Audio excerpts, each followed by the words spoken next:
श्री गौर गणोद देश दीपिका, जिसमें श्रील कवि कर्णपुर कहते हैं कि रुचिक मुनि के एक पुत्र हुए जिनका नाम था महातप, जो किसी कल्प में ब्रह्मा जी की पदवी में विराजमान हुए। एक दिन की बात है, रुचिक मुनि ने अपने पुत्र महातप को प्रातः काल पूजा करने के लिए तुलसी चयन करने के लिए भेजा। तुलसी का चयन कर कर लेकर आने के बाद बिना धुए वो तुलसी जो है रुचिक मुनि को प्रदान की गई। रुचिक मुनि को पता चला तो बड़े ही क्रोधित हुए और अपने पुत्र महातप को यवन कुल में उत्पन्न होने का श्राप दे दिया। कवि कर्णपुर बताते हैं, ब्रज लीला में ब्रह्मा जी के द्वारा भगवान श्री कृष्ण के बाल सखा एवं गोवत्सों का हरण करने की दुष्टता के कारण साथ ही साथ ब्रजवासियों के प्रति उस अपराध को क्षमा कराने के उपाय रूप ब्रह्मा जी को यवन कुल में जन्म लेना पड़ा।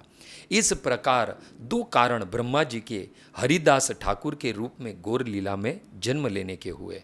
कृष्णदास कविराज गोस्वामी कहते हैं कि चैतन्य महाप्रभु कौन है? श्री कृष्ण चैतन्य प्रेम अमर तरो। चैतन्य महाप्रभु भगवत प्रेम का वृक्ष है और इस भगवत प्रेम वृक्ष पर अनगिनत शाखा और उपशाखा है। तो यहाँ पर एक प्रश्न उठे कि ये शाखा और उपशाखा कौन है? तो कृष्णदास कविराज गोस्वामी कहते हैं, तार परिकर तार शाखा उपशाखा, ये सब चैतन्य महाप्रभु के परिकर है। ऐसे तो अनगिनत शाखाएं उपशाखाएं है, गिनना कठिन है, फिर भी प्रयास करके कृष्णदास कविराज गोस्वामी ने 90 शाखाएं गिनाई है। उन 90 शाखा रूपी परिकर में ये हरिदास ठाकुर जो है 20वीं शाखा है। चैतन्य महाप्रभु रूपी कृष्ण प्रेम वृक्ष पर कृष्ण प्रेम रूपी फल लगता है।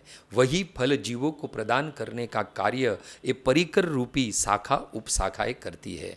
20वीं शाखा श्री हरिदास ठाकुर हमें हरिनाम के माध्यम से वही कृष्ण प्रेम फल प्रदान किया है। प्रतिदिन 3 लाख श्री हरिनाम संख्या पूर्वक ग्रहण करते थे, जिनके कारण गौड़ीय समाज में उन्हें नामाचार्य की पदवी प्राप्त हुई। यवनों के द्वारा 22 बाजारों में कोड़े खाए, फिर भी हरिनाम को नहीं छोड़ा। खंड खंड हई देई जाई यदि प्राण, तभी आमी बदने ना छाड़ी हरि नाम। मेरे शरीर के टुकड़े टुकड़े हो जाए, अरे मेरे प्राण ही क्यों न निकल जाए, फिर भी मैं हरि नाम को नहीं छोड़ूंगा। श्रीनिवास के आंगन में महाप्रभु ने अपने वस्त्र हटाकर सभी को अपनी पीठ दिखाई कि हरिदास की नाम निष्ठा के वशीभूत होकर वह यवन के कोड़े की जो चोट थी वो मैंने अपने पीठ पर ली है। काशी मिश्र के बगीचे में कुटिया बनाकर वहाँ निवास किया करते थे और नाम जप किया करते थे। प्रतिदिन वहाँ से जगन्नाथ जी के मंदिर के शिखर पर स्थित चक्र के दर्शन कर जगन्नाथ जी को प्रणाम करते थे। महाप्रभु जी के आदेश अनुसार प्रतिदिन श्री जगन्नाथ जी का महाप्रसाद उनकी कुटिया पर पहुंचाया जाता था। इतना ही नहीं, स्वयं महाप्रभु जी का नियम था कि जगन्नाथ जी के दर्शन कर प्रतिदिन हरिदास की कुटिया पर जाते थे।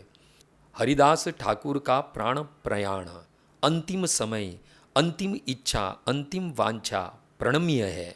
जिव्हाय उच्चारिम तोमार कृष्ण चैतन्य नाम, एई मते मोर इच्छा छाड़ीम प्राण। हे महाप्रभु, मेरी इच्छा है कि मैं अपनी जिह्वा से श्री कृष्ण चैतन्य का नाम उच्चारण करूं, इस प्रकार मैं अपना देह को त्यागूं।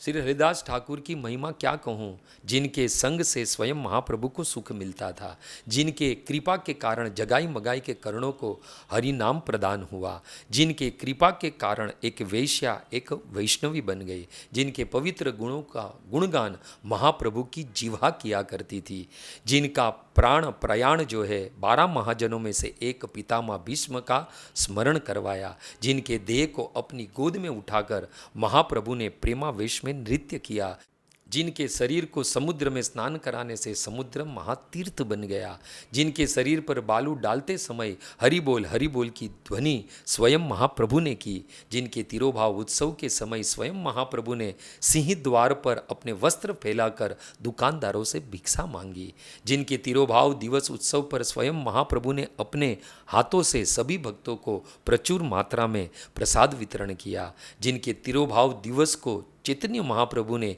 विजय उत्सव कहाँ गया, ऐसे नामाचार्य श्री हरिदास ठाकुर के तिरोभाव विजयोत्सव पर कोटि कोटि वंदन। हरे कृष्णा।